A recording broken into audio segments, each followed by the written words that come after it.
Aujourd'hui, je vais vous parler des livres in-universe. Alors déjà, qu'est-ce que c'est qu'un livre in-universe? Chez Star Wars, il y a énormément de livres qui sont sortis au cours des années, et certains livres ont été écrits comme étant considérés dans l'univers. Ces livres sont considérés comme s'ils avaient été écrits par des personnages de l'univers. Par exemple, le guide essentiel des Jedi contre les Sith a été écrit par le maître Jedi Tion Solusar, une des apprentis de Luke dans le Légende, et est considéré comme étant dans l'univers. Pareil pour tous ceux qui sont présentés là.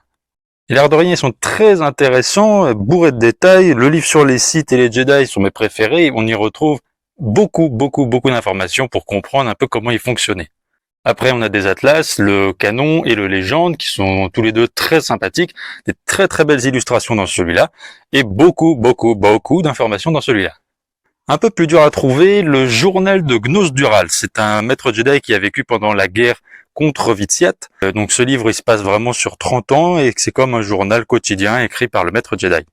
Et dans le canon, on peut retrouver deux journaux écrits par Sabine et Ezra. C'est leurs journaux personnels, comme un petit journal intime. Nous avons, je vous saoule avec, le livre Droïdographie, écrit par Roger, un personnage de la série Les Freemakers. Et plus récemment, on a la Chronique des Jedi, considérée comme étant écrite par un maître Jedi à l'époque de la Haute République, pendant la phase 1, il me semble. Voilà, ce sont des livres bourrés de détails, très intéressants, et c'est bien souvent écrit à la première personne, donc c'est une autre approche de l'univers. Voilà, j'espère que ça vous a plu, n'hésitez pas à me suivre sur ma chaîne YouTube Curlon.